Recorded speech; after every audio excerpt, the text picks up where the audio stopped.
It's Sunday night. It's 9 o'clock. And I'm the fourth man. Welcome to the sanctuary.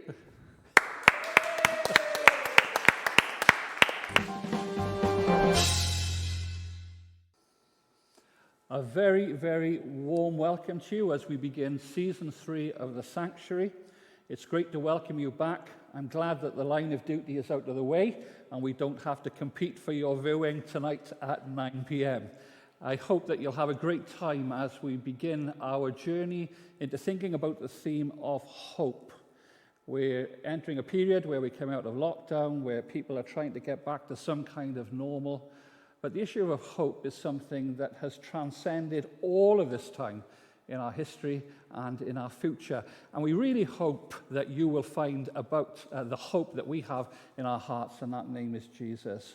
And so tonight I have the joy of welcoming Gary Smith. And Gary, we're going to be chatting to you in a few minutes. And also we're going to be having music from Jessie Dipper.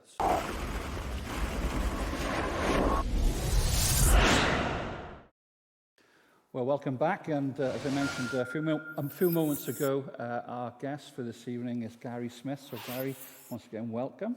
Thank you so much. It's great to be here. Now, we always like to try and ask folks a little bit about their story, because our hope tonight is that lots of people are going to be watching who perhaps are not a part of the church community. Sure. So nobody knows us.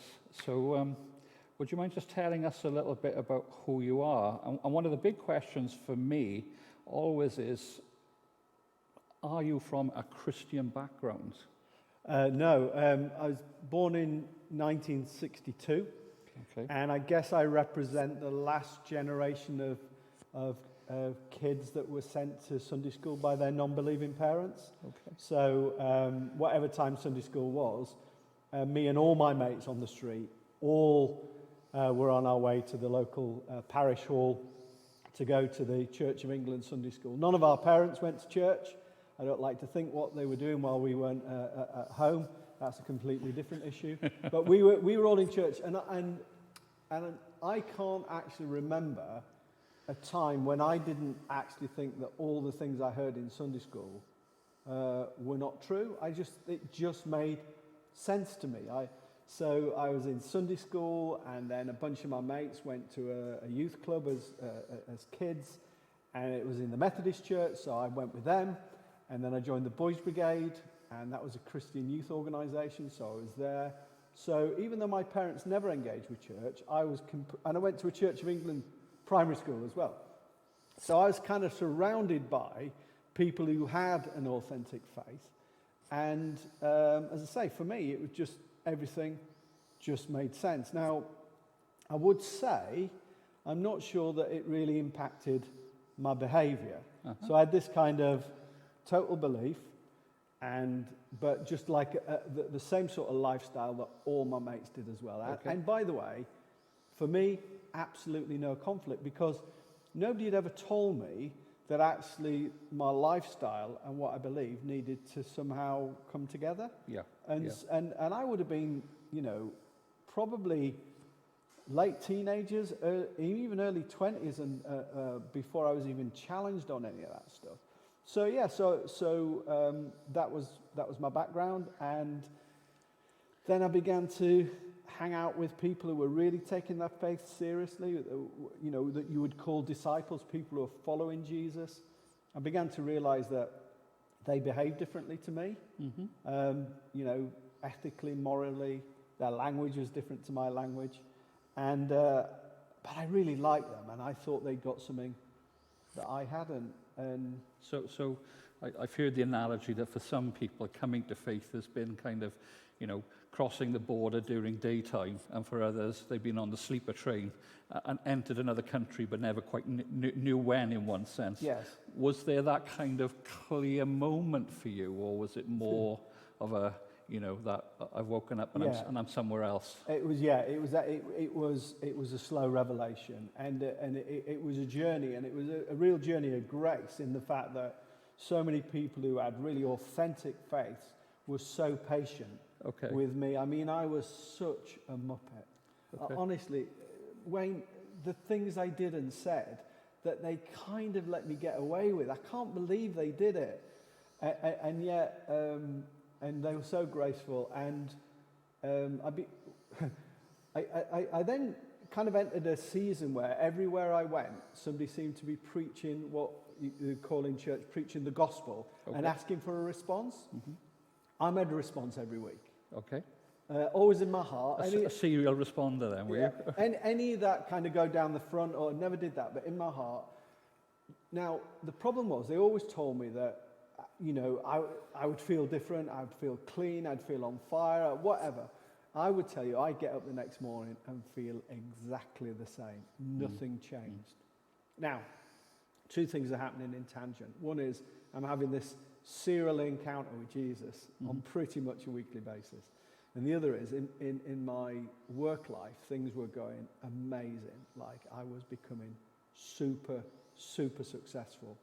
And I was like, you know, at the time when yuppies were a thing, that was me.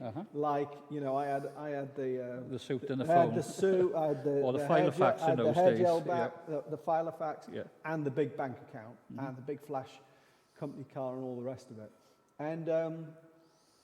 And there was a moment where I began to wonder, why am I not sensing this transformation that everybody says I'm going to have? And there was a real impression, I'd put it like that, where I felt God say to me, you need to behave differently. Mm-hmm. So if you believe this stuff, you need to behave differently. And at that point, I decided, well, you know what?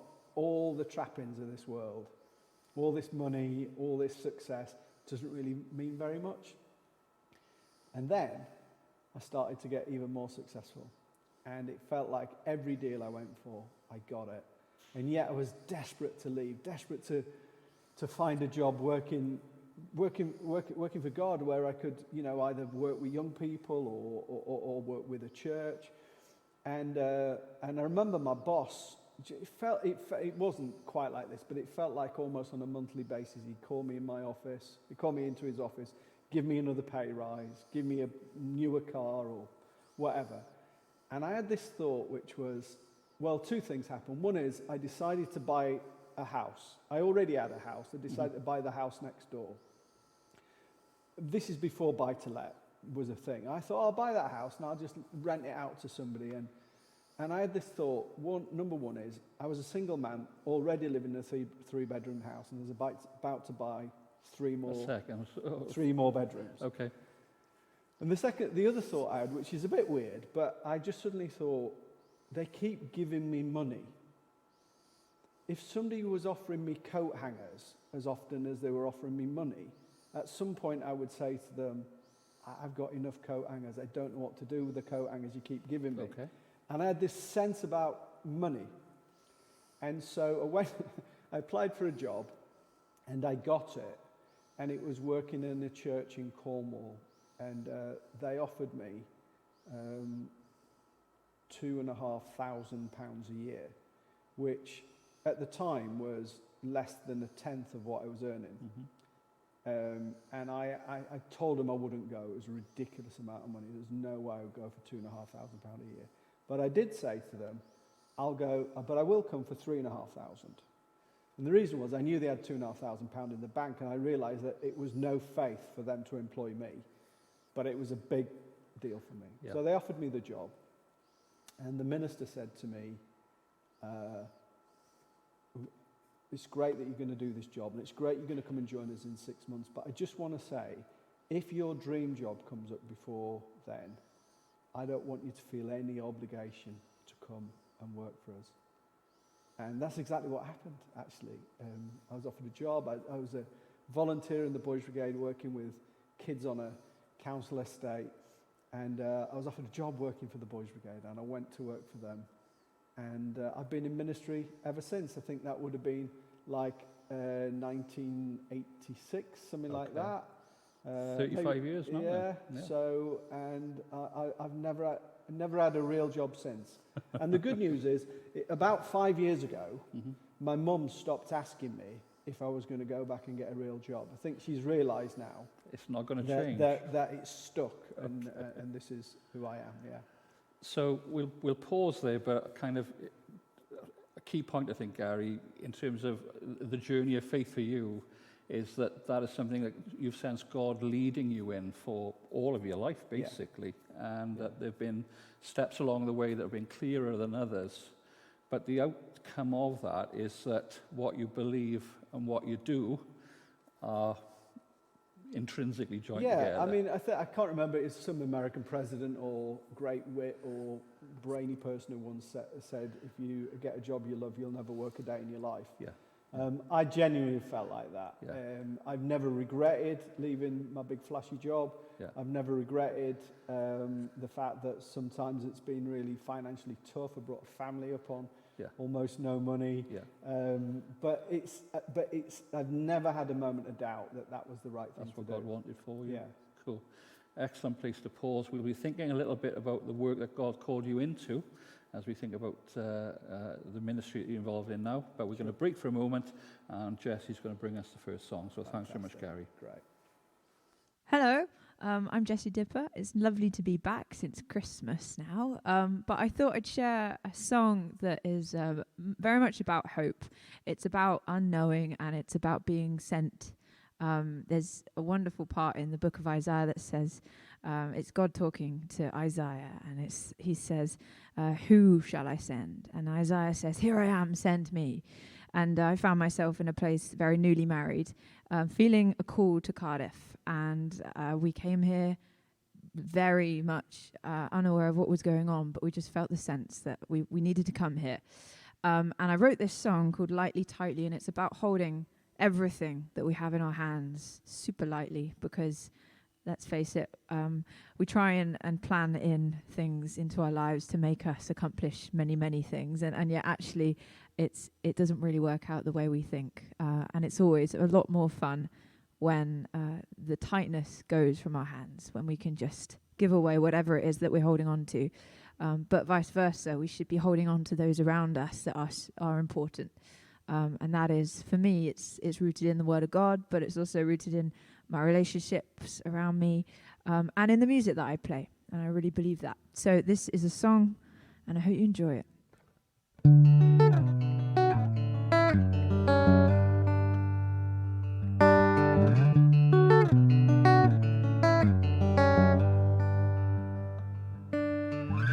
I don't know if we're doing it right. I don't know if we're on the same line, because the world says to us that we're being crazy. Well, waste your time and your money living a maybe. I made a wish on a star last night in the cold. Don't grow me up, grow me old next to this beautiful soul. 'Cause all the sky could fall right to the ground, and I'll be safe and sound inside these arms that I've been held. So we're holding this lightly, holding each other tightly in the storm. Yeah, we're holding this lightly, all the plans of what might be, while holding each other tightly in it all. And now we're here, and we jumped into the city unknown. The streets are paved with the aim to bring life to dry bones, 'cause there's nothing less than the mess inside you and me. And yeah, we're met with tenderness to taste eternity. So we're holding this lightly, holding each other tightly in this place. Yeah, we're holding this moment lightly within the breath of such a mystery. while holding each other tightly on the way.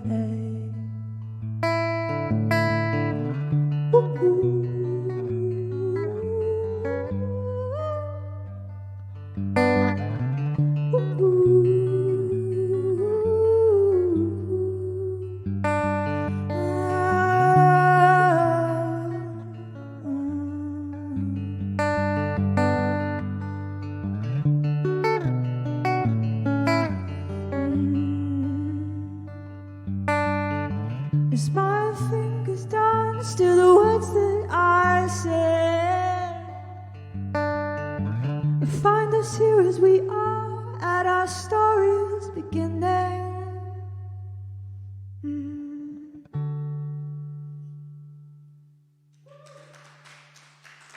Thanks. Who are we? We are gospel-centered art with one vision, mission. In schools, on stages, on the streets and in prisons.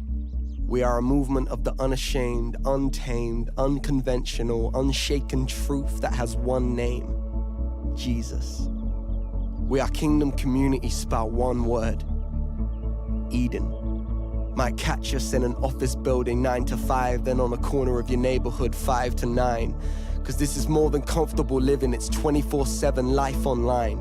It says, I will live for this cause rather than mine. We are broken people with a united cause, an undivided love in a divided society proclaiming Jesus is Lord. More than performances for applause, we are community to the fractured and the poor. Where ex-drug dealers find freedom in Christ, where suicide runs to hide, where death turns to life, where the local thief becomes the urban hero, where 100 crimes become 0. We are transformed lives, transforming lives. We are God-shaped enterprise, where ex-prisoners and addicts find their home and become more than ever dreamed or hoped. Cause in a world saying, I can't do it, we say, yes you can. You can take a stand, find who you're meant to be, discover your identity in the Maker's plan. Cause we won't sit back whilst the generation dies. We advance through your city proclaiming real life. We train up the next generation to effectively proclaim Christ. We are a movement of laid down lives refusing to hide. We go beyond music and take people higher. We're not about fame or being admired. From the ones and twos to venues filled with thousands, we are unashamedly proclaiming Jesus. This is more than a job. We're born for this. We're called to this. To every tongue, race, face, and nation, we are community transformation, equipping identity proclamation. We are conveying the gospel with word and action, transforming lives, calling the next generation to rise. We are the message.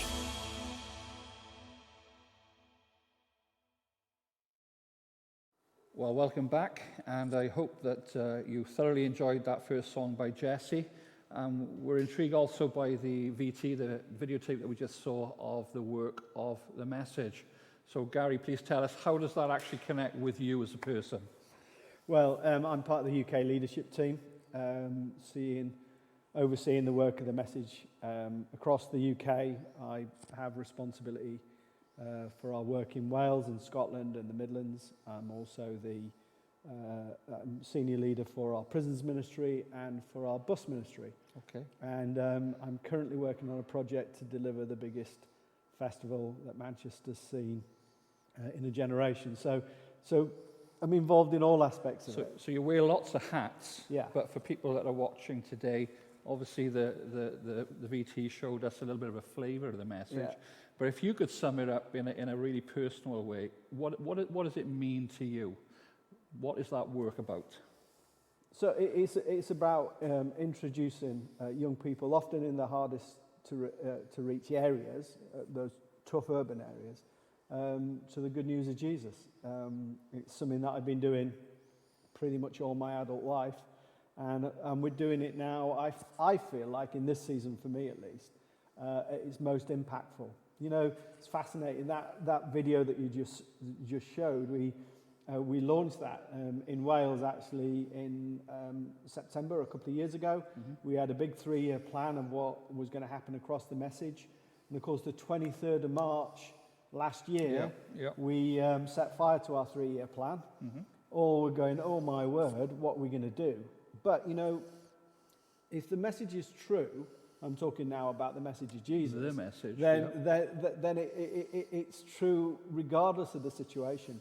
So we had a little bit of a scratch our head moments and a think and a bit of a pray. And we were like, well, how do we pivot that stuff? You know, we're just about to employ new prisons workers. We're just about to build new buses. We're about to go into more schools than we've ever been into. And suddenly we can't do any of those things. Okay.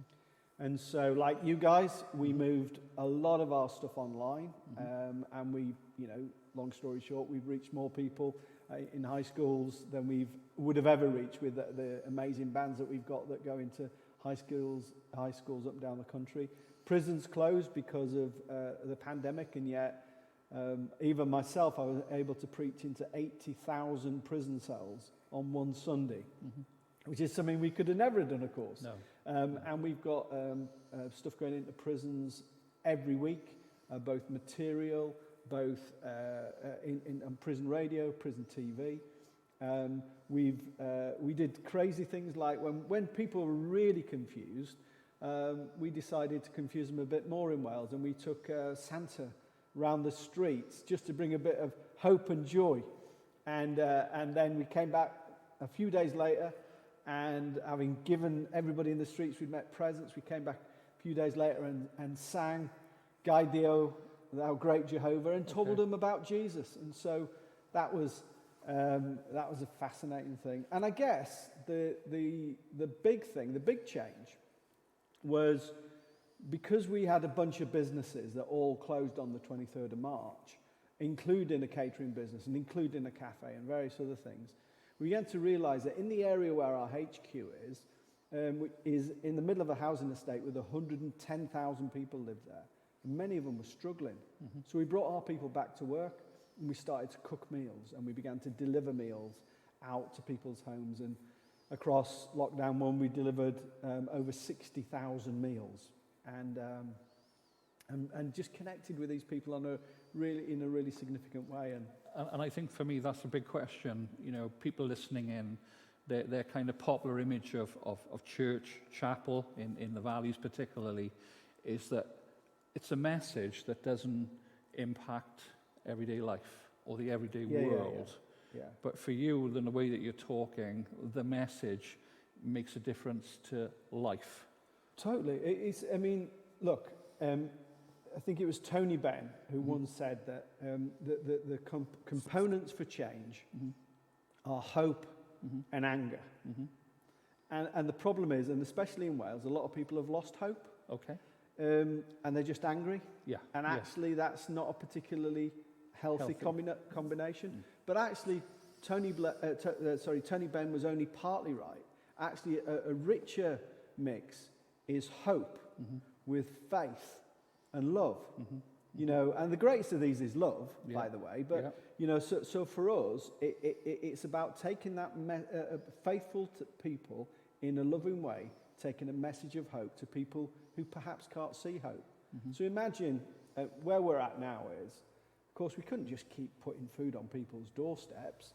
So we invited them to come to one of our repurposed businesses and invited them to come and select their own food from shelves and shelves of fresh products, you know, fresh fruit and vegetables and freezer items and chiller items and stock cupboard items and non-food items for £3. You get about £40 worth of food, and you select it yourself. And of course, at that point, we know that what we're doing is a good thing. Of course it is, it's helping families. But of course, the families are like, this is amazing. Like, you know, we don't have to just go get a bag of whatever anybody's given us. We can select it ourselves. Why would you do that? And we're like, well, because we're the church, and we're called to love our neighbours, and you're our neighbours. And that gives people a message of hope and something they're passionate about. Unconditional? Yes. Because that's the big thing, isn't it? Yeah. You know, what's the return here? Okay, so let me explain how the model works. In order to do that, you join our grocery. It costs you £5 a year. Okay. And for that, we say you can come twice a week and shop. You can also access support services. Those support services will include things like debt management. They'll include things like cookery lessons. They might include childcare lessons. But one of the lessons will be find out more about the Christian faith. We think more than between 70 and 80% of people sign up to support courses. Wow. If they don't, just come and get your shopping. No problem. That's not a problem. Secondly, we don't means test. So we don't say, oh, should you really come here? We explain to them what it is, and then it's on them. If they think, I need this, then they come. And if they don't need it, they go back to Tesco's, and that's cool. But if they choose not to do any of the support courses, that's not on us. That's their choice. It's completely and utterly unconditional. And to be honest, faith comes from the renewal of your mind, not by somebody putting their arm up your back. Absolutely. So we want people to actually make that decision for themselves.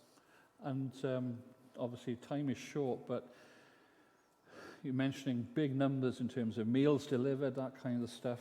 Could you perhaps maybe share a good news story of the outcome of those kinds of things? Let me give you two. So first of all, there was a lady who we met when we were giving her food. And she was disabled, and she had a child, and she had a garden that was completely and utterly unfit for purpose. And we discovered that she was going away for a week. And we said, hey, listen, while you go away for a week, could we see if we can do something in your garden, make it a little bit more accessible for you? So she went off, and we kind of did this crazy DIY garden makeover. We put in decking, and we put in a shed, and we put in a trampoline and a play park and a pond, and of course this lady came back, and she was absolutely amazed that anybody would do that for her. She was, a few weeks later, we realised we hadn't seen her for a while, and she hadn't been to the grocery for a while. And we rang her up and said, we haven't seen you for a while. And she said, well, I've had COVID. My daughter's got COVID. And we said, okay, stay where you are. And within half an hour, we got a big box full of food and just stuff to love on her. So we've seen things like that. But also, we honestly, and it might sound a bit unusual to some people who are viewing this, but we see people come into our shop pretty much every week, sometimes every day, and say, do you know, I don't know if this means anything to you, but I just had this thought when I woke up this morning. I needed to find out something about Jesus. Would you be able to help me with that? And we're like, yes, we will. And so it's those stories of hope that we're a story-driven movement. And Absolutely. So those are the things that keep us going. I could give you stats until they come out of your, off the top of your head. But actually, it's the lives of individuals that are transformed, like my life, like your life, that make the difference. Absolutely.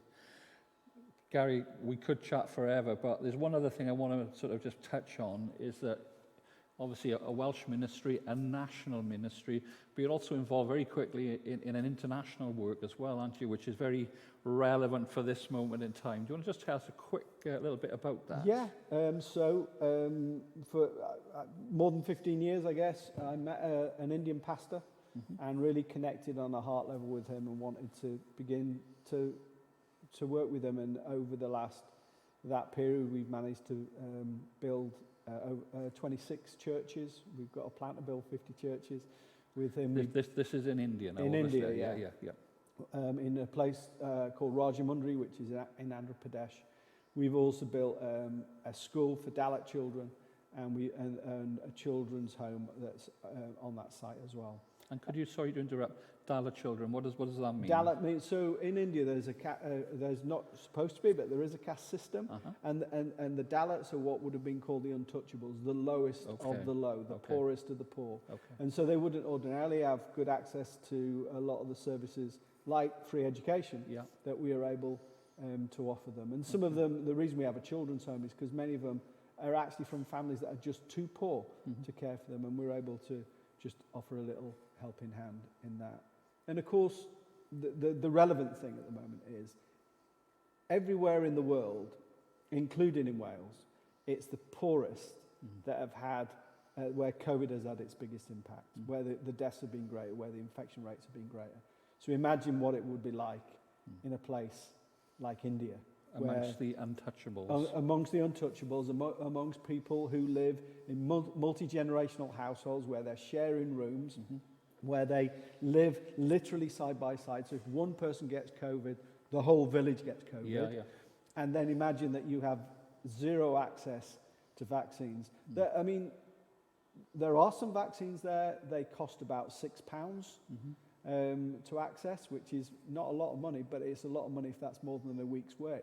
Absolutely, yeah. And so, in our own little way, we've been sending as many of those £6 as we can to ensure that the poorest of the poor get vaccinated. I'm personally, I hope you don't mind me saying this, I'm tired of people telling me what Boris Johnson needs to do, or even what the Prime Minister of India needs to do, because that puts the responsibility somewhere else. I've got a personal responsibility for my neighbour, and I'd sooner work out how many £6 I can spend rather than trying to hope that the government can sort it out. There's a job for government to do, of course, but it'll actually take a long time for it to trickle down to the poorest people. And therefore, that's what we're doing. We just get cracking on with that. And just ever so quickly, that kind of direct action, if you like, that you're doing is in some small way making a difference. It totally makes a difference because, I can send the money today. If I send it by Western Union, it'll be there in about 5 minutes. If I send it by a bank, it'll be there by next week. Pretty much the day after it arrives, there'll be somebody that's having an injection in their arm that wouldn't have been having it had I not sent the money. You can't get any more direct than that. No, you can't. And we can help you in that? Honestly, if there is no amount of money that so much money is needed. And so any contribution, if people wanted to get in contact with me, I could tell them how to make a donation. What I can guarantee you is every penny that you send us will go to India. Grand. That's a great place to end, Gary. Thank you so much for sharing your passion, and that's really come through this afternoon, or this evening, and the way that God has changed you and used you. And that's an inspiration, I think, to everyone here this afternoon. So bless you, and thank you so much for coming. Thanks. It's been a pleasure. Appreciate it very much. Much obliged. We're going to go to our second song now with Jessie, and then we'll come back to close in a few moments. This next song is about the hope of heaven, and heaven is probably quite a religious word that you might hear battered about a lot of the time. But for me, I, like many other people, have gone through a lot of loss, and I think this year of all years has proven that for everybody. And this song is about a very special lady in my life who's now gone home to heaven. But I was reminded in a card she gave to me before she died that she'll be applauding from heaven at my gig. So this song is called Applauding from Heaven, and it is about the excitement of what I believe, and I know a lot of people believe in this world, is next. That we're not even started yet here on earth. So this is a bit of a party piece, but it comes from a broken heart to many a broken hearts. So here you go, Applauding from Heaven.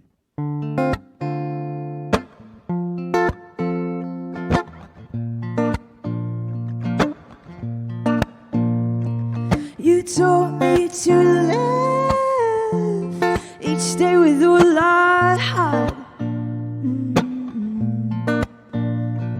to love and to give everything that was all I had. And from dawn until sunset, I've known of greater grace, than what I could ever have thought, or through joy and through pain.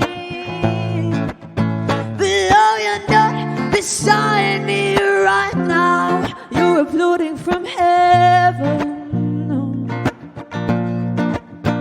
And I can hear the angel chorus, a dancing celebration. Look forward to that time when I see you as I enter.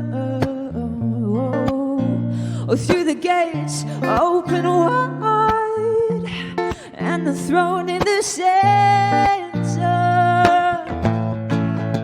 a bride veiled in beauty, with wedding bells chiming.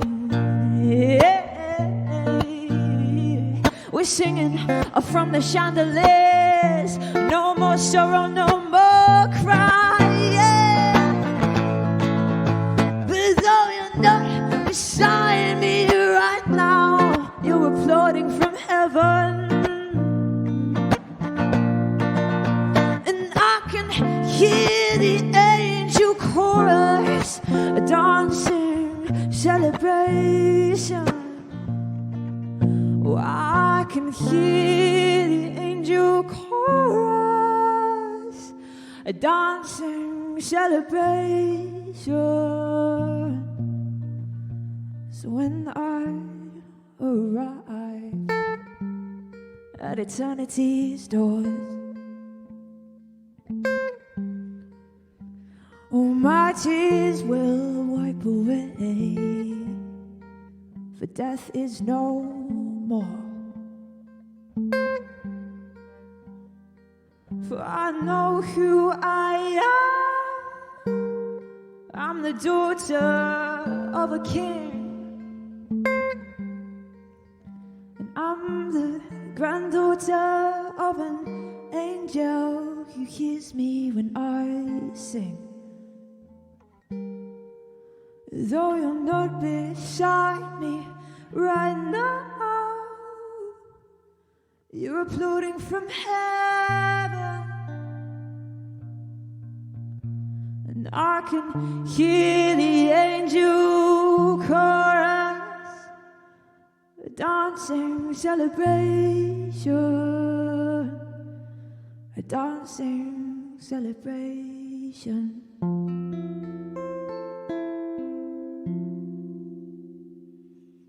Thank you.